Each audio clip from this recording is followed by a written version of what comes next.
Good evening, ladies and gentlemen, and welcome to Hybrid Lecture number 3. I'm going to talk about SSRDs and I'm going to talk about program evaluation, and all of my comments are going to be based on the drafts that I read last week. Let's get started.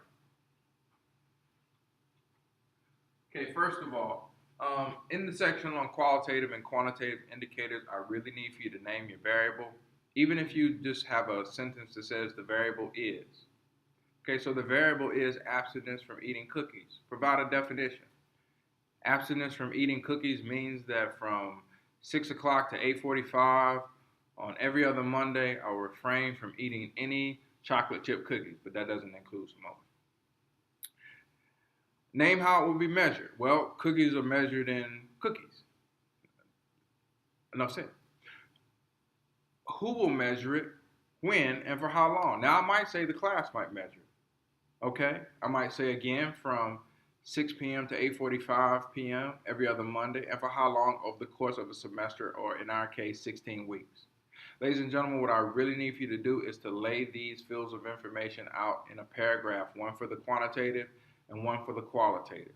By far, this is the most important section of your paper, so if you're not following these directions, please try and follow them. And if you have questions, feel free to ask me. With journaling, I need for you to adopt 3 or 4 themes that allow you to capture success or failure of that particular variable. You might look at the literature, you might pull from personal experience. They should be valid in the sense that they should be closely connected to the qualitative variable, outcome variable under study. And recall from our conversation last week how we talked about concepts like face and content validity. They have to be valid representations. For example, if I was talking about abstinence from cookies, I might talk about anxiety, I might talk about sugar cravings, I might talk about embarrassment, I might talk about integrity, because I said that I wasn't going to eat any cookies during class until Ms. Hendricks pulled out those s'mores and it was all over. Nonetheless, I digress. The qualitative indicators cannot include a scale, okay, because this is journaling. And these 3 or 4 themes are designed for you that every time you journal each week, you're going to talk about these 3 or 4 themes, unless other themes emerge, and then those will be the themes that you begin to talk about. All right? Like Kyle did in his paper, you might look at a scale like a depression inventory to pick up some ideas around themes, say sadness, lack of sleep, anxiety, but it has to be words. You're journaling around 3 or 4 themes. All right, ladies and gentlemen, some of the intervention. This is the second most important section of your paper. And I think that one of the problems that I see is that people really don't have a documented intervention. You know, if you are going to stop smoking, and some people do go cold turkey, you just can't say that I'm going to stop smoking as an intervention. It might be I'm going to stop going into convenience stores with cigarettes, or I'm going to take Nicorette, or I'm going to engage in some type of 12 or 6-step program around smoking cessation. It has to be some documented intervention, and I need for you to even lay it out in steps. Step 1, step 2, step 3, step 4. All right? The intervention must be tangible and believed to really have an impact on the outcome. Again, if you're talking about really impacting the outcome and stop smoking, you just can't say, well, I'm going to stop smoking, and that's your intervention. Okay, other people may help you. You may be involved in a program, but it needs to be clearly documented what the intervention is. And feel free again to share that with me in a draft of your class, and I will let you know whether or not it's acceptable. Some of the intangibles, ladies and gentlemen, use subject headings. Use, not us, the instruction sheets. Make sure there is no indicator or data collection information in the intervention section. A lot of people are putting information on data collection into intervention section. And likewise, don't put any information on the intervention in the data collection or indicator section.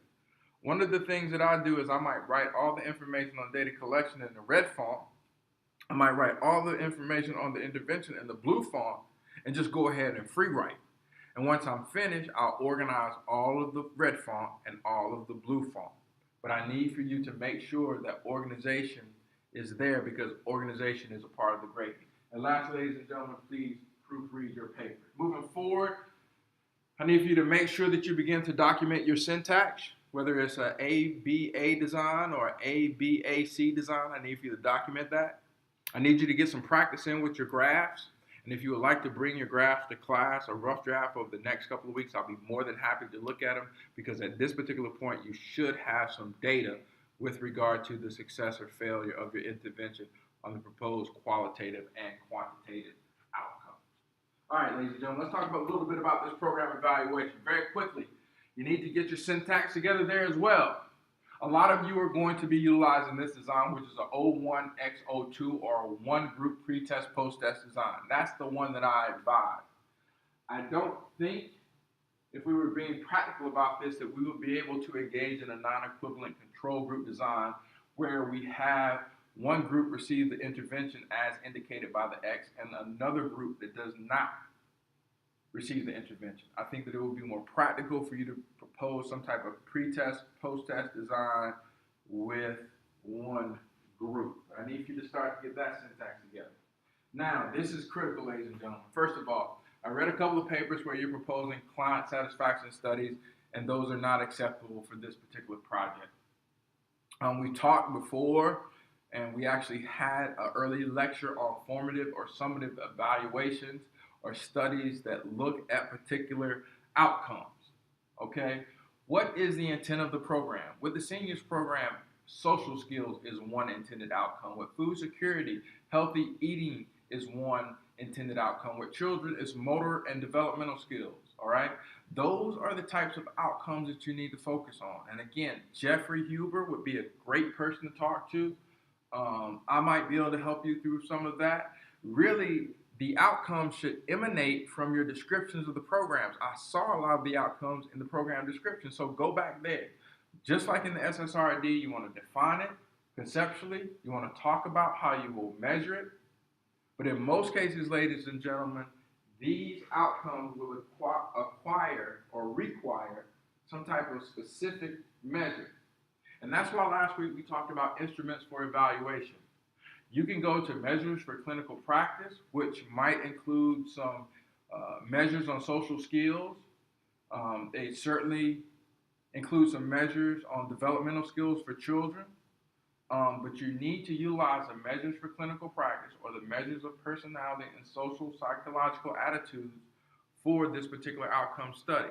Now, feel free, if you like, to also use the internet.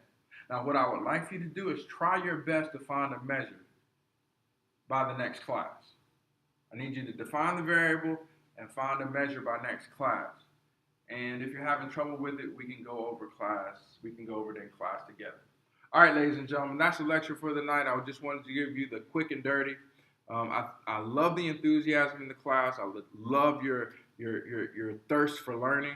Keep working on these. Contact me during the week if you need to. But most of all, I look forward to seeing you next week, and have a wonderful week. I'm out.